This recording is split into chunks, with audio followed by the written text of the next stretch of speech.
Dram watering tools have been the professional's choice for quality and durability for over 80 years. Use a Dram rain wand to create the softest shower of rain for your beds and containers, a 9-pattern revolver spray gun for a variety of uses, or a color storm sprinkler for a lush green lawn and garden. Dram, the professional's choice for lawn and garden. Available at a fine garden center near you. Visit us online at dramm.com.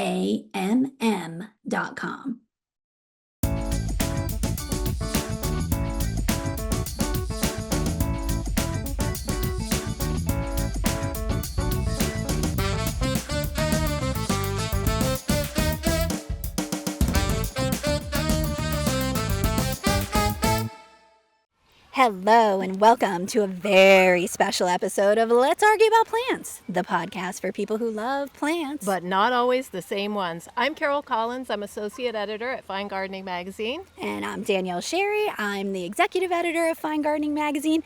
And we're not in a studio, Carol. It's nice. We are out in the wild.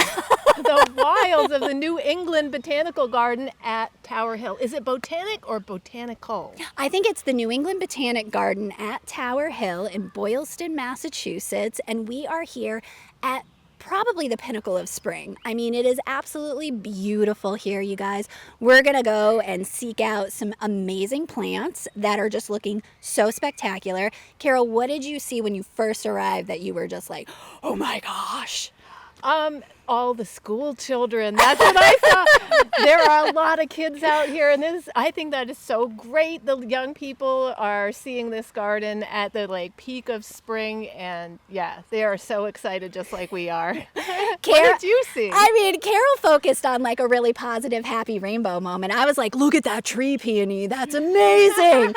I don't know what variety it was. It was up in the front section of the garden just as you arrived, but we've got spring ephemerals that are going crazy. We've seen irises that are probably the nicest looking irises that I have seen in so many years. So I'm really looking forward to exploring around the garden and seeing what we can find. Me too. All right. Where should we go first? Down the path here? Let's go. All right.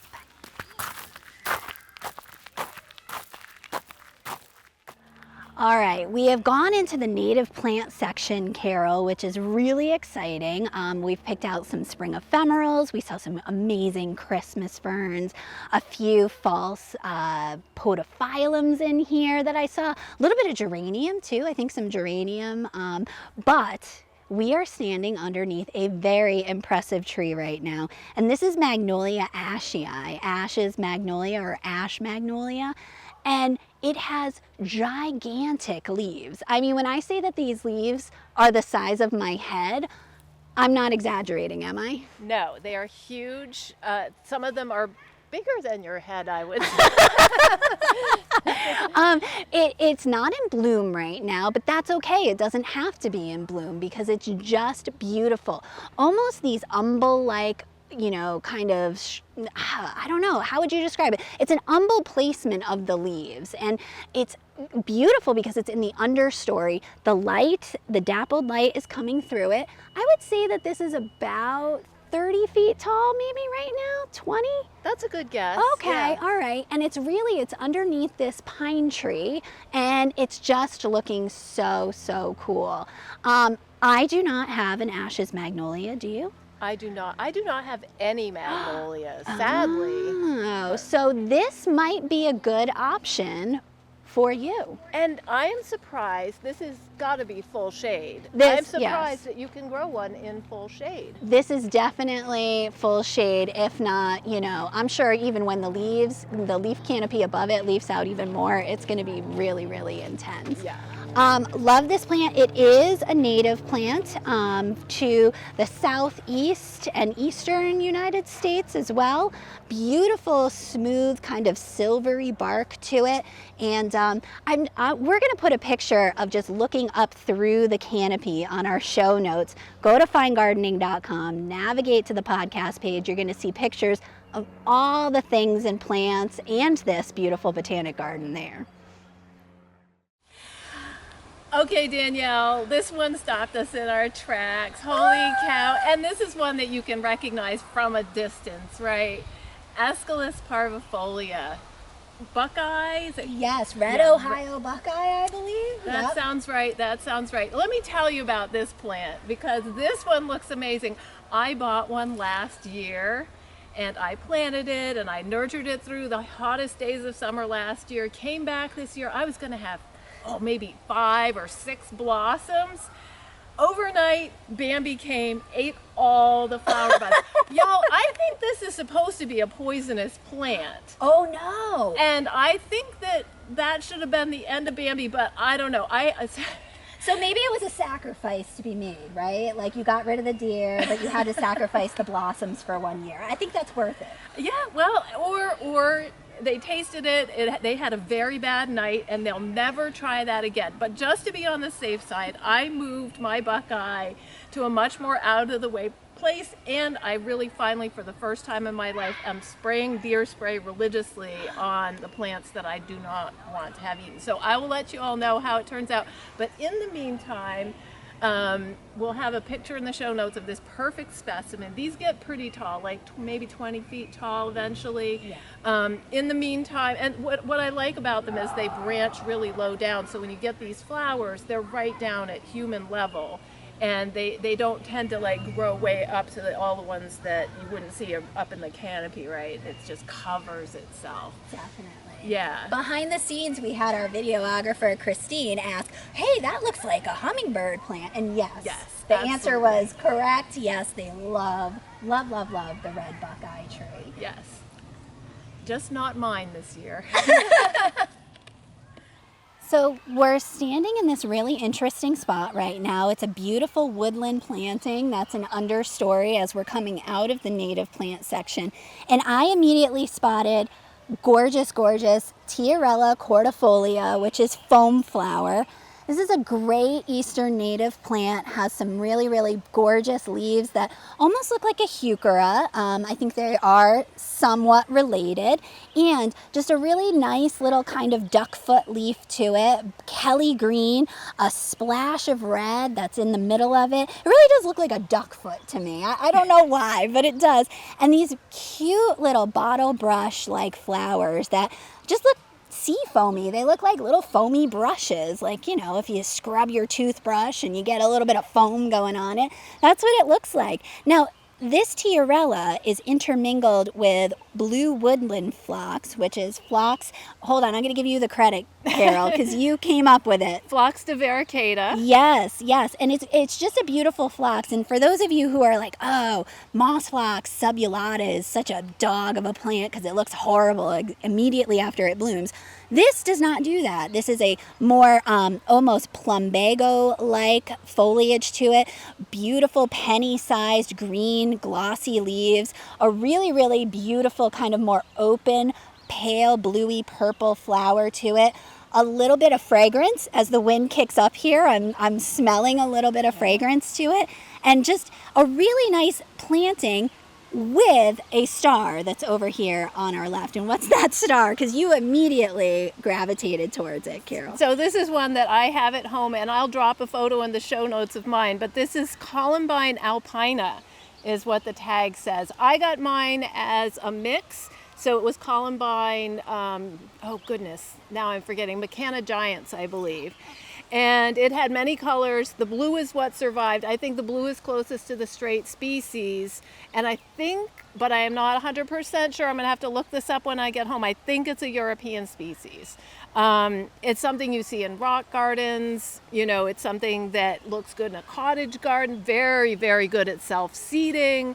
But what I love about it here is that indigo blue picks up and sort of strengthens the blue of that woodland phlox. Yeah. Very pretty combination. Yeah, the woodland phlox could almost look like a little washed out if it didn't have that beautiful partner next to it from the columbine. So this is just a great little planting. It's pretty low. You know, the columbine is only maxing out at maybe 15 inches or so. Then you've got the woodland phlox that stays under a foot, and then the Tiarella as well. I might have to copy this planting at my house. Yeah, sun or shade, I think, but Cute. probably a little bit of shade is what this needs. Perfect. Love it. Perfect. So, Carol, we're at this beautiful spot. You just looked, and it is It's called the Belvedere. the Belvedere Lookout. Just a really beautiful contemplation spot here at the New England Botanic Garden at Tower Hill. In the background here, you have quite the little vista that looks out to what looks to be a beautiful lake that's in the background. But we've seen some really cool spots in the garden so far. We should probably recap because we didn't actually tape in every single location we've seen. That's true. So we've been following woodland paths, and we saw, I'm not sure, we saw the Folly. We saw the Folly, which was this really interesting kind of architectural Parthenon looking structure that allowed you to kind of sit and contemplate the native plant material that was all over. We went and overlooked the climate garden, which is where they're practicing sustainable agriculture and doing some testing in that area as well. Looks like it, yeah. And they had some native plantings around the restroom area. Lots of rhododendrons. We noticed some beautiful sweet ferns, a huge sweet fern area that was quite beautiful. Yes, and we are getting ready, I think, to go into the more cultivated section, the less naturalistic section of the garden. Yeah, we're going to go and we're going to visit probably the cottage garden next. There's the lawn garden. And Carol, you really wanted to hit up what? The vegetable garden. Of course. I gotta see what they're up to. All right, so let's go check it out. Cool. So I know that we might get in trouble for this, but we've moved into the non-native plant discussion, and we just spotted this really beautiful ginkgo biloba, and the cultivar name is witch's broom, which really threw me for a loop because witch's brooms are generally odd growth habits that occur on trees that are just kind of one-offs, but that's the cultivar name. And this one's adorable. It looks to be a dwarf variety. It's got a really, really gorgeous kind of vase-like habit, and it's just amazing with those really beautiful fan-like leaves. It's really catching the light and backlit right now. Ginkgo is a great tree. It's very, very appropriate for a street level tree because it's very tolerant of urban pollution, which right now it's right on the side of a pathway in a high traffic area, which I'm sure they do plow these pathways and probably do some sort of salting and treatment because we're here in New England. But yeah, this is a really interesting ginkgo biloba witch's broom, and nice and small. Very compact. It's right next to the path, but it's human scale. So all the beautiful foliage right here, right where we can see it, and yeah, super cool plant. Super cool plant. So we're right down here at ground level because we came across the most beautiful patch of Pennsylvania sedge. That's Carex pennsylvanica. And I'm going to guess on the zones. I think it's zones 5 to 8 or 5 to 9. Maybe 9, yeah. But gorgeous, beautiful native plant, fantastic ground cover, and that's how they're treating it here. And it has a beautiful fine hair-like texture, moves in the wind, which we just happen to have some wind here this morning. And it is also starting to flower. And I think a lot of people think, the flowers of Carex, they're really nothing special. But they're so delicate. I think they're quite lovely, don't you? I really do. And you know what? Years and years ago, the hot new container plant was that fiber optic grass. Do you remember that? It was like all the rage and everybody had to have fiber optic grass. It looks very similar to that, but of course is a native, not a tropical container plant. But I think this would look great. Obviously, it's in an underplanting right here, but this would look great in containers, I think. Absolutely. It gets, I'm guessing, about a foot wide, but these will spread a bit by rhizomes. Looks like they just established it maybe last season, and they planted the plugs about a foot apart. So I think in a couple of years this should fill in and be more carpet-like, but even right now in its earliest stages, a very beautiful planting. And it's a touchable plant, because if you can't see in the video, if you're not watching this on video and you're watching just listening to the podcast, Carol and I have been stroking this grass in the background the entire time that we've been talking. Kind of like a puppy. Yeah. Aw. So Carol, we've made our way to the vegetable garden, and it's fairly early in the season for the vegetable garden to really be, kind of puffing up and looking its best. But we've got some great new plantings in. We just spied some silver fir tree tomato plants. Looks like they did some maybe black-seeded trout lettuce that was over on the other side. But what I spotted was this gorgeous, gorgeous nasturtium that's called Cherelle. It's a dark, dark red, beautiful, beautiful, deep dark red. You know how I feel about reds. You know how I feel about yellows. You know how I feel about orange. But I actually like this one. And I think it's really interesting that they have this kind of low knee wall trellising system that they're going to grow these nasturtiums up as a vine. I normally grow my nasturtiums just sprawling on the ground, basically. I do too, but last year I planted it next to my vegetable garden fence and it climbed up, and it works really well. They're not like a twining vine, but if they have something to hold on to, they can get up to like 6 feet tall. That's incredible. Yeah, usually I have them on the edges and they just kind of spill over, but it looks like with a little bit of extra help, just kind of winding them through to give them the idea, like, come on guys, you can do it. It looks pretty cool. But yeah, we'll look up some show notes on this Cherelle nasturtium. Also edible. Edible, annual. You got to plant it every year, but it comes all nasturtiums super easy from seed, and the seeds are enormous. And so it's an easy one. Even kids can plant it. Yes, absolutely. Beautiful and tastes like radishes. So we had to stop and talk about Carol Mackey. Because it's Carol, it's your namesake. It's I might have gotten named after this one because she is a grand old lady. This is a very old cultivar of Daphne, variegated edge on it. That is Daphne Burke-Woodii, Carol Mackey. She's still blooming. Yeah, which is unbelievable. I just shoved my nose in here, and there is a slight fragrance still, but generally a little bit earlier in spring for blooms. That's right. So the most of the spring bloom is past, but she's still throwing out a few blossoms. Very, very beautiful. But really for the rest of the season, this foliage is going to look fantastic. This is a plant that loves full shade pretty much, but it will take partial shade. I don't think she would do especially well in full sun. Is that? No, I think that they definitely struggle unless you had like pretty frequent moisture and maybe a little bit of, shade cover for the south especially. I think Carol Mackey is generally zone 5 to 8 or 9. They don't really most Daphnes don't like it too hot. Right. A little finicky. She's unlike our Carol, who I'm a joy. She is a joy and not finicky at all. So I wanted to stop in front of this plant, and we're seeing these sort of all around the garden. But what it seems like we're past our final frost date. That would have been earlier in May. So as we get toward the end of May, all of the tropical plants are coming out. And a lot of us have the problem when you first bring something outside when it's been in a greenhouse or maybe in storage in your basement.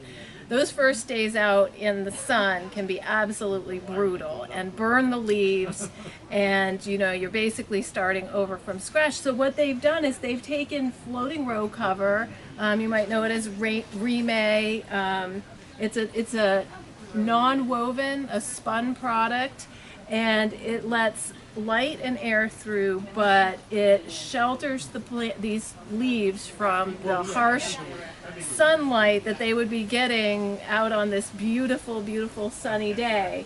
And I'm guessing they're probably going to keep this on for at least a week, let those leaves harden off a little, and then when they pull off the cover, the leaves will be good to go for the rest of the summer. So I think it's a great tip for those of us that use a lot of tropical plants to get them outside without a lot of fussing and moving them around, move them in the shade, move them out of the shade, put them out on a cloudy day.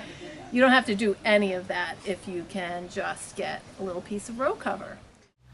All right, so it wouldn't be spring in New England without talking about an azalea or 2 or 4 or 6 or 8. And we just spotted one that's actually really gorgeous. It's a buttery yellow, a gorgeous, gorgeous color. There's one behind us here, and this is Rhododendron narcissiflorum, one that I'm not extremely familiar with, but just a really, really stunning butter yellow color. Looks to be probably about 5 feet tall, maybe 3 to 4 feet wide. It is definitely has that, kind of native azalea look to it, where it's a little bit more open, smaller leaves. We're not talking about an evergreen that gets those big, giant, leathery rhododendron-like leaves to it. And then there was a slight fragrance. So I just love, the whole harkening back to narcissus, daffodils, because it really is almost like a daffodil-like flower on this azalea, and really caught our eye, right, Carol? It did. The sign says garden origin, so I'm guessing this is something, a hybrid or a sport that just occurred naturally in a garden setting. Yeah, and we'll have to research a little bit more, but we'll put some more information about it on our show notes. But yeah, of all the rhododendrons, azaleas, and such that we've seen today, I like this one the best. Yeah, beautiful. All right, so we're standing basically in front of another amazing, captivating combination. We have a very interesting shrub to my right, which is Chinese Nellia. Which we are not super familiar with this shrub. We featured it in the magazine before. I believe Paul Cappiello has written about it. It is a suckering shrub, so it's one that you need to stay on top of. And it gets rather large. I would say that the one that's behind us here, well, I'm 5 foot tall and it's about twice as me. So we'll say 8 to 10 feet tall and maybe as wide.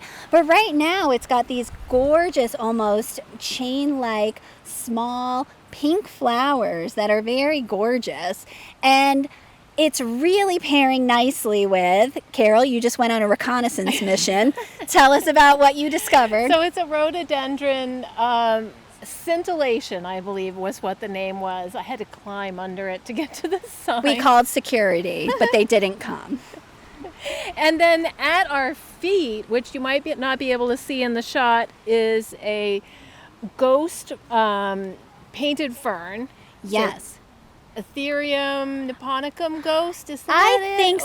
I think so. We're going to go with that because it is in the painted fern family. So I think that sounds right to me. But the best thing about ghost is that it's got that almost powder white outward facing leaf, and it's got more of an upright habit than most painted ferns. So this one's standing almost a good, I would say, 1.5 to 2 feet tall, really upright, and the stems in the center are that pinky kind of purple color, which is really matching up super nicely with this Chinese Nellia and a scintillating azalea or rhododendron. Definitely rhododendron, right? Yeah, definitely. I think it looks like it's going to be one of the evergreen varieties, maybe a rhododendron maxi, something like that. But yeah, loving this combo. It was definitely worth almost getting arrested for to find out what the plant labels were. Says you weren't the one getting arrested.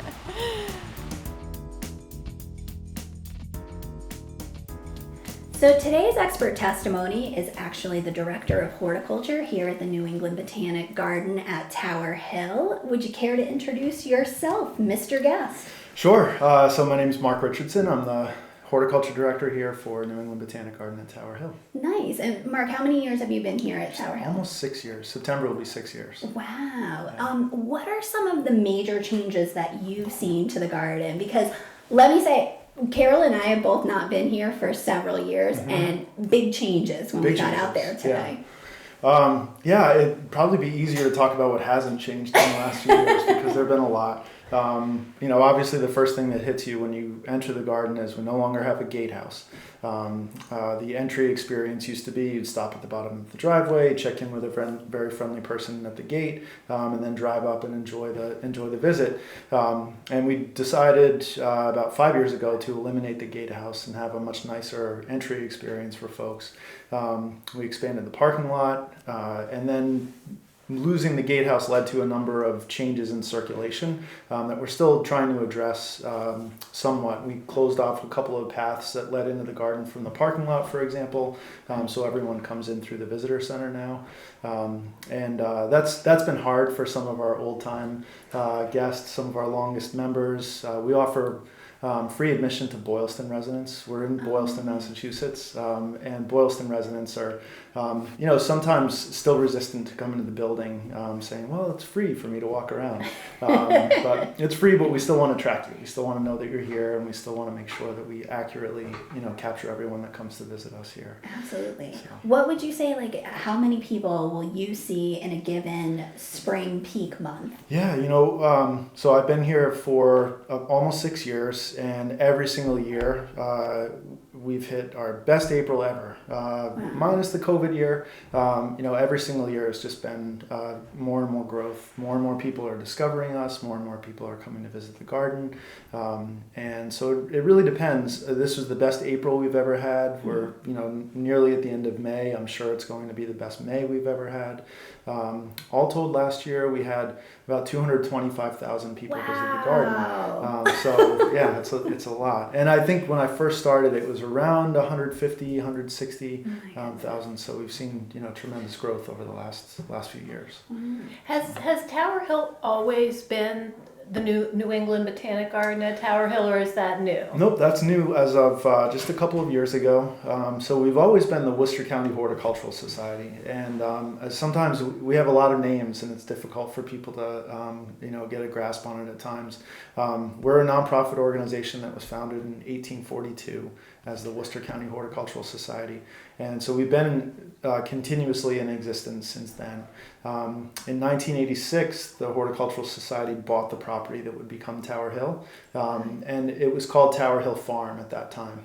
So the family that owned it before us, the Carter family, referred to it as Tower Hill. And really the name Tower Hill comes from the fact that there was indeed a tower on the property when they surveyed the land for the Wachusett Reservoir, which everyone sees as they enter the garden off in the distance. Our high point is just above 600 feet above sea level, and that high point was a perfect vantage point for surveying the boundaries of the reservoir. So there was a surveyor's tower at our high point. We call it the summit, and that's where the name Tower Hill came from. So when the board decided to change the name, they really wanted to make sure that they preserved that Tower Hill name because it does have some regional recognition, some local recognition especially. But we also wanted to make sure that people understood we were a regional resource, not just a local resource. And so that's where the name change really came from. You actually answered one of our questions Oh, because good. we did find the vista and Sure. we're overlooking and we're saying, oh, this is a gorgeous spot and we think it's a lake, but we're not sure. So Yep. now we know it's the reservoir Yeah, that it's we the were Wachusett overlooking. Reservoir. Yep. What a beautiful spot that is on the property too. Oh, it's gorgeous, yeah. Before you get to the summit, there's a small structure called the Belvedere. Belvedere is that tiny little house that's open on all sides, has a table and chairs. That's one of my favorite places here. Carol and I had a romantic moment good. there. We did. It You're was not great. alone, that's for sure. So speaking of little moments in the garden, we always like to, when we visit a public garden, we like to ask the director of horticulture, what's one of the lesser known spots here in the garden that is just, kind of your zen spot that maybe not everybody's going to find on their first visit, second visit. What would that secret spot be to you? Oof. That's a good question. I have a background in native plant gardening. I've had a fascination with native plants as long as I've been in horticulture, and also today it's about 85 degrees and sunny. Everyone wants to be in the shade. Because the garden's relatively young, we don't have a lot of tall canopy trees within the formal gardens, so they tend to be pretty sunny. So I think some of my favorite places are in our naturalistic garden spaces. So we have a garden called the Inner Park. That's our native plant garden. We've invested a lot of resources and planted thousands and thousands of spring wildflowers in the Inner Park over the last several years. I'm really excited about the growth in that section. Lots of spring ephemerals, lots of trilliums, lots of phlox, lots of I'm really a sucker for blue flowers. So anything with a true blue flower is instantly my favorite when I first learn about it. But we have a plant called conoclinium. Used to be eupatorium, I think. Probably had a couple of other names before that. So that's one of my favorites, and it's down by just past the Folly in the Inner Park. We planted hundreds, if not thousands, of them there the last couple of years. And that section of the garden, we're really trying to focus on a blue color story. So it's just kind of interesting to think about all the different blue flowers that we might have in the flora. But one of my favorites is definitely conoclinium. We actually started off our adventure in that area, and we were really drawn to the woodland phlox. Yeah. Just looks absolutely incredible right now. And we kind of, I think, wandered into the area you're talking about and did a setup underneath the Magnolia ashii. Oh yeah, sure. Yeah, Yep, and we great. looked up through it. Nice, it was really nice. beautiful. That's great. So we found a good spot That's there. great. That was a great. good one. Yeah, that's really good. Nice. I liked there's a corten steel wall when you first come in. That must be new, is it? Yeah, that's like I mentioned before, the garden has undergone a number of changes over the last few years. In 2016, the court was built, and the court really bridges the gap between the Limonaya, which is one of our two conservatories, and the farmhouse, which is the 18th century farmhouse. It's the only existing structure that predates the garden. And the court is really our accessible garden. It's where we try to interpret a lot of different ways that you can set up a garden to make it more friendly for people who have difficulty bending, kneeling, squatting, and that kind of thing. So there's this raised garden beds in the middle of it that are surrounded by a nice stone sitting wall, and the corten steel screens are a primary feature in that garden. When we made the change where everyone had to go in through the visitor center, there was an existing opening, so you could walk basically from the front entrance straight into the court and then go pretty much anywhere in the garden. So we hired the same artist to develop a gate. So there's a gate there, and the gate opens so that my staff can open the gate to get equipment in and out. Early arriving staff who are working in the farmhouse can punch in a code, open the gate in the middle of the day or early in the morning. But for the most part, it stays closed, and it's great how the gate looks like it's always been there. If you haven't visited before the court was constructed in 2016, you'd never know that the gate was put in 2021. Some 5 years later. So, but I love those panels. They're really beautiful. It's so a beautiful. focal point. It is Yeah. definitely a point. It's a piece of artwork. Yep. Yeah, Yep, we it really might have is. taken a few thousand photos. That's great. Definitely. Yeah, I love them. That was my first experience with corten steel was here and seeing those panels, and they're striking. They're really beautiful. They're the cutouts in the panels are all plants in the carrot family, Epocnaceae.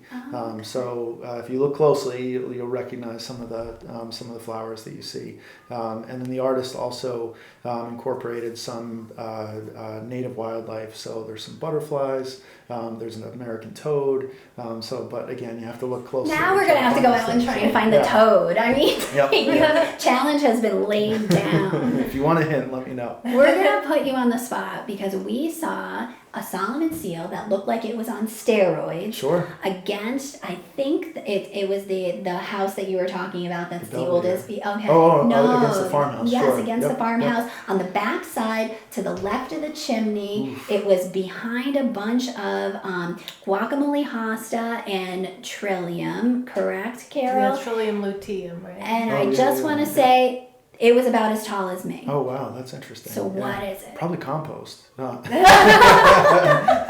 what I'll say about that. Yeah, it's fun. I mean, it's amazing what can happen with a little bit of fertility. I have I write an article with our CEO Grace Elton for the local newspaper, which is the Worcester Telegram, and I wrote one recently about spring ephemerals, and I love spring ephemerals.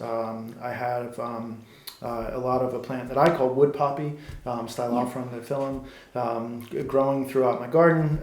And when I wrote the article, I wrote about how a lot of spring ephemerals are dispersed by ants. Ants pick up the seed because of the elaiosome. They transport it someplace into their hive, and so it's always interesting where you see things pop up. And the story will have relevance in a second. Earlier this spring, I noticed that there was a wood poppy growing at the bottom of my black plastic compost bin, and it wasn't there last year. It was the first time I'd seen it. Normally, wood poppy the first year or two is kind of slow and doesn't really put on a ton of growth and doesn't typically flower. This one is 3 times as big as any of the other wood poppies in the garden because it's just sitting right next to the compost, and that's really. I mean, it bellied up to the buffet. Yeah, exactly. You got to give it to that wood poppy. He knew where it was at. Yep, exactly. So I think that might be what you saw. Okay, it's interesting. Just supercharged. A little bit of fertility goes a long way. So cool. Yeah. All right, we're gonna put you on the spot. Favorite plant that's blooming right now? Oof, favorite plant that's blooming right now.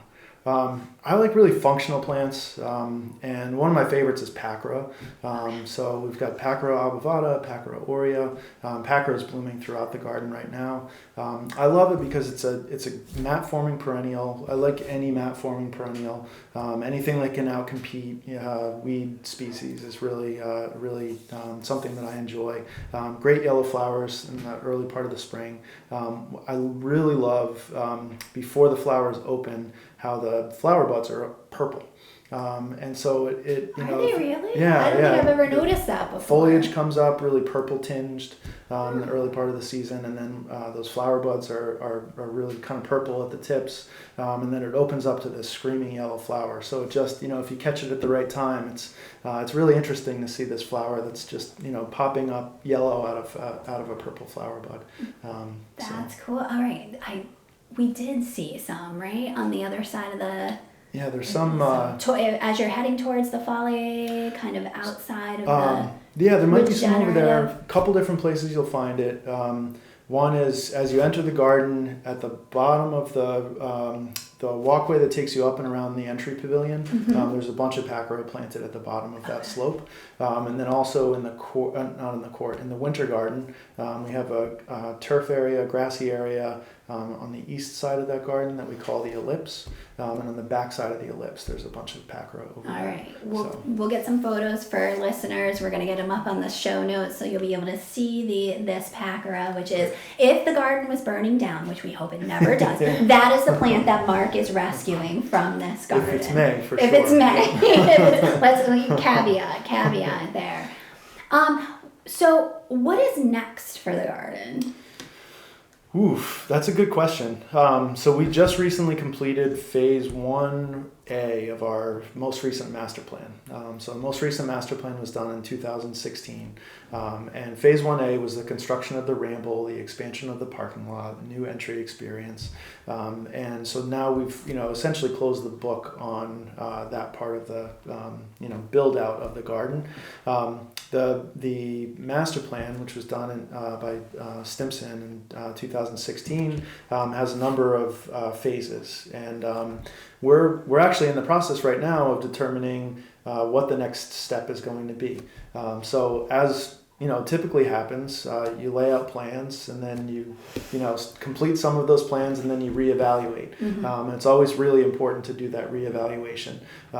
For example, one of the things that was in the master plan was a new expanded gatehouse. I mentioned before that we actually took the gatehouse out and completely redid the entry experience, deciding not to do the expansion of the gatehouse.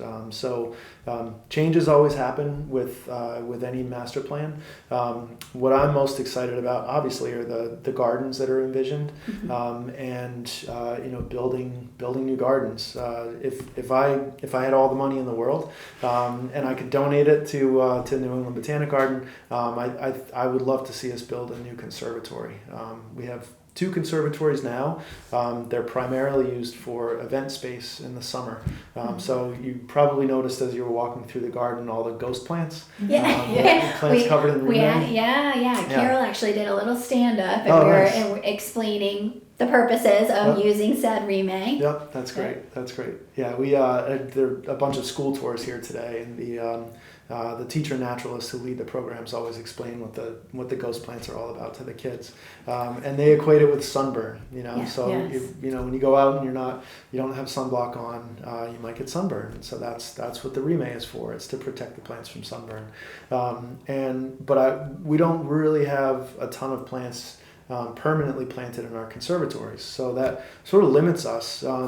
We have some things that are planted in the ground in the orangery. The orangery is our older glass house. It was built in 1999, and that conservatory was built on grade. So there are floor tiles that we can remove, and since I've been here, we've removed the floor tiles in all 4 corners, so that we can plant some permanent plants. So we basically rip out all the construction fill that's under the floor tiles, maybe go to a depth of 3 feet, backfill with a bunch of really good soil, then plant permanently in the ground. So one of the plants that has responded really well to that is a jade vine.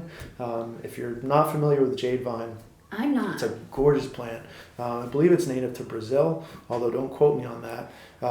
It's in the pea family, and so it has these long pendulous chains of flowers that are turquoise, and they almost look like plastic. They're absolutely beautiful. I think we might have fallen in love with one of those at Logie's greenhouse. Logie's definitely carries it. So that jade vine had been in our collection for probably 15 years, maybe 20. It was in a pot. Every summer it would get moved outside, and every winter it would get moved indoors. And one of our horticulturists approached me and said, "Hey, listen, I think," because the jade vine had never flowered for us. And he said, I think if we planted it in the ground, it would allow the stem to get much bigger, and then I think it would support flowers. We haven't seen it flower yet. So we did. We lifted up some floor tiles, planted it in a corner, and it's growing up on the northeast side of the orangery. It's up over your head.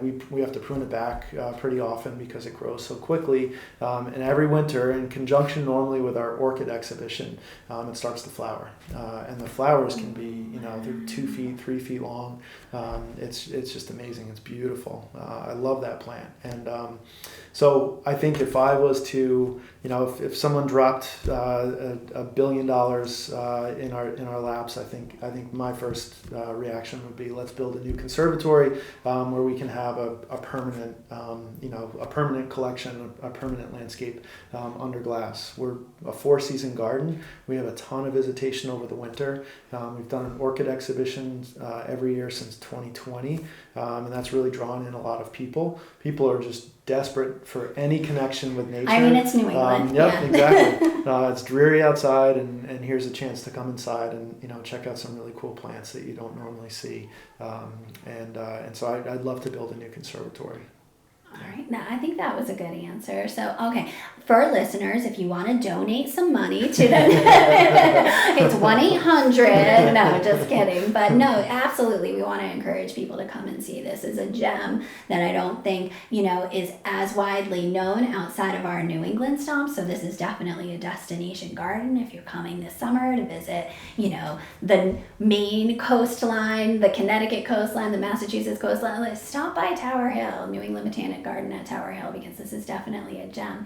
But speaking of greenhouses, okay, our resident vegetable gardener is Carol over here. All right. And you are just planting out in the vegetable garden, and where do you grow your veggies? Because Carol, like, starts her veggies 8 million years ago, and she's now doing the shuffle in and out with all of her seedlings and such. But you have visited, right, Carol, when the vegetable gardens were at full tilt. Yeah, years ago, but they're beautiful, different every year. Always different. Yeah. Our so we have a formal gardens manager. Her name is Dawn Davies. Dawn's been here for just about 25 years, maybe just over. No, not quite 25 years. She's a brilliant horticulturist. She's really talented, and the vegetable garden is really her baby.